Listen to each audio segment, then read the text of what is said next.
বড়ো সম্প্ৰদায়ৰ লোকসকলৰ বিভিন্ন সমস্যাৰ লগতে বড়ো কছাৰী অট'নমাছ কাউন্সিলৰ সন্দৰ্ভত শুক্ৰবাৰে দিনৰ 2 বজাৰ পৰা ঢেকিয়াজুলি ৰাজচক্ৰ এলেকাৰ চিৰাজুলি গাঁৱত ইউনাইটেড বড়ো পিপলছ অৰ্গেনাইজেশ্যন চমুকৈ UBP আৰু শোণিতপুৰ জিলা সমিতিৰ উদ্যোগত এখন বিশেষ ৰাজহুৱা সভা অনুষ্ঠিত হয়। UBP আৰু শোণিতপুৰ জিলাৰ সমিতিৰ সভাপতি নিশান বসুমতাৰীৰ সভাপতিত্ব কৰা ৰাজহুৱা সভাখনৰ উদ্দেশ্য ব্যাখ্যা কৰে সংগঠনটোৰ শোণিতপুৰ জিলাৰ সাধাৰণ সম্পাদক বিনন বড়োৱে। আজিৰ উক্ত ৰাজহুৱা সভাখনত UBPৰ কেন্দ্ৰীয় সভাপতি মনোৰঞ্জন বসুমতাৰী, সম্পাদক প্ৰীতাম্বৰ ব্ৰহ্ম, বড়ো কছাৰী অট'নমাছ কাউন্সিলৰ মুখ্য কাৰ্যবাহী সদস্য মিহিনেশ্বৰ বসুমতাৰী, বড়ো কছাৰী অট'নমাছ কাউন্সিলৰ সভাপতি অনিল বসুমতাৰী,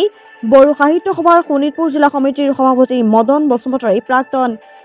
NDFBৰ সদস্যসকলৰ লগতে বহুতো বিশিষ্ট লোকসকল উপস্থিত থাকে। আজি শোণিতপুৰ জিলা ইউনাইটেড বড়ো পিপলছ অৰ্গেনাইজেশ্যন সংযুক্ত বড়ো গণমঞ্চৰ এটা ৰাজহুৱা সভা ইয়াত অনুষ্ঠিত কৰা হৈছে। এই ৰাজহুৱা সভাত আমি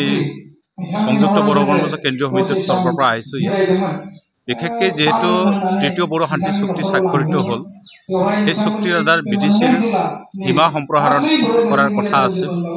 আৰু BTRৰ বাহিৰত যিবিলাক বড়ো লোক আছিল তেওঁলোকৰ সকলৰ বাবে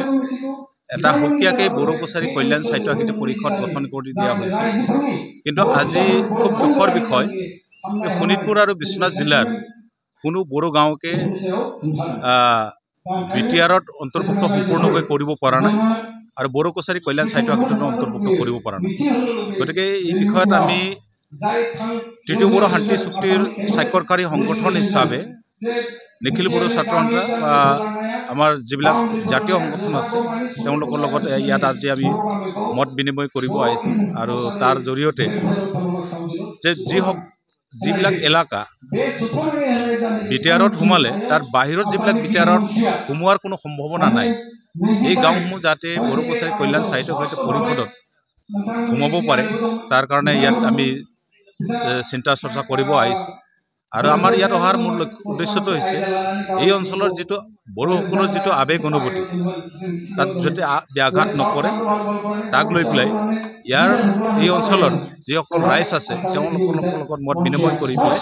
সঠিক এটা সিদ্ধান্ত ল'বৰ কাৰণে তেওঁলোকক আমি আহ্বান জনাব আহিছোঁ।